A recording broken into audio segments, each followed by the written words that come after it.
Well, today we have like a whole bunch of news and articles and interviews coming out around 14. It's not drama based. It's like actually Yoshi-P interacting with the community. So we don't have to focus on, you know, which parser is yelling what at which parser or I mean, there all could be that. some drama-based stuff in a way, kind of.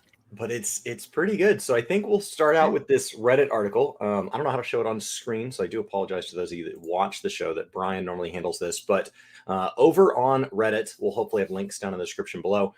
There's a Yoshi-P interview that was translated on the Final Fantasy XIV Reddit for us. So it was a Famitsu interview, but thankfully the Reddit community, who is amazing, and in our streams, you can always go !translate to get there.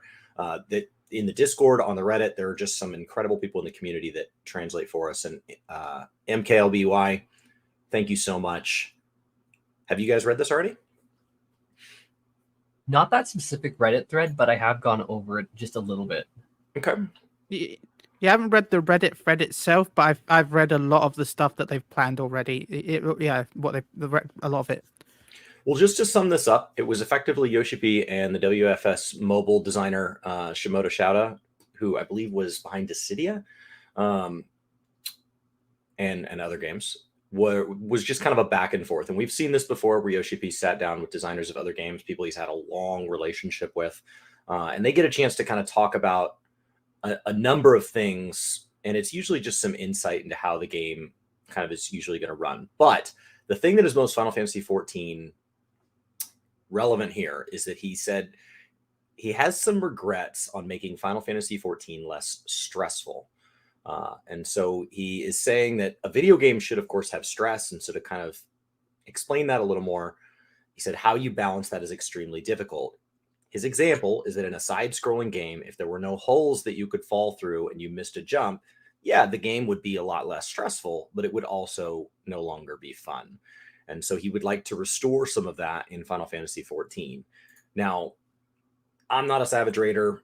I don't do ultimates, but I think the Savage and the Ultimate, this expansion, have been plenty stressful. Oh, yeah.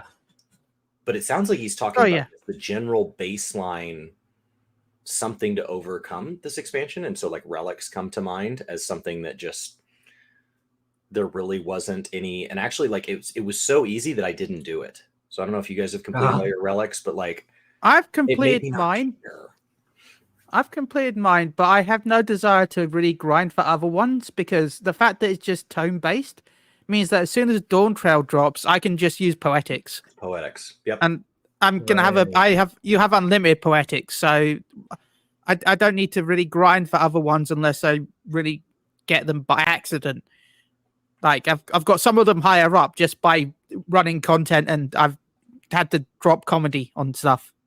And we had already been told that we're going to bring back field operations. So I think this one will get addressed. Are there other areas that jump to mind, Chili, about like beyond just the think probably the same as you, Carl, is probably going to say the same, but I feel like the Alliance raids could be a little bit more difficult than they currently are. Oh, yeah. Okay. I liked that in Evil East, like people could just die. I like when there's three groups doing something with a dog. I like math bosses. I like these moments. My favorite time to run an Alliance raid is the day it comes out because we still get the loot. Like very rarely does a group not clear. But I love that like 40 people can die along the way. Like that is the excitement of Alliance raids. I can relate. You know, like, so I think Deliberum was really fun in that way, that everybody was kind of doing their own thing. And as long as there was a general competence at any one given moment, we had enough people alive to make it. But it could just be shenanigans. So I think Alliance raids is a really good area where maybe we could raise the stakes a little bit. This game lacks, there's like this big gap between I'm just going to sit in a hunt train or I'm just going to run my dungeon roulette, almost these mindless activities that there's very little risk of kind of falling through a hole, as he put it. And then on the other end, there's all these people that are like, well, you should just do Savage. Like you should just do Ultimate, which is this like huge leap in what's expected of you. And so I think it would be nice to see the game have some areas where Alliance raids would be good. Exploratory zones, Yeah. really good. I will say, I feel like there could be a good balance for relic though. Like because I know a lot of people one of the things they like about the current relic weapon that's a lot of people don't like is the fact that it's tomes.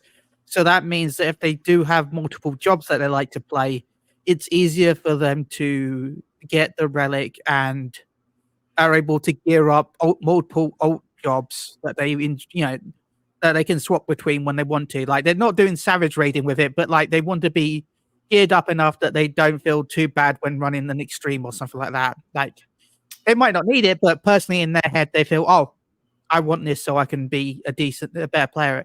So I feel like a good way to balance this with the new relic in Dawn Trail is make the first time you do each step be something that's a little bit more grindy. So, like as we mentioned, the field operations, and you also had like the books, you had the fates, you had all that. Like, make the first time you do the step that, and then any other times that you want to do that same step,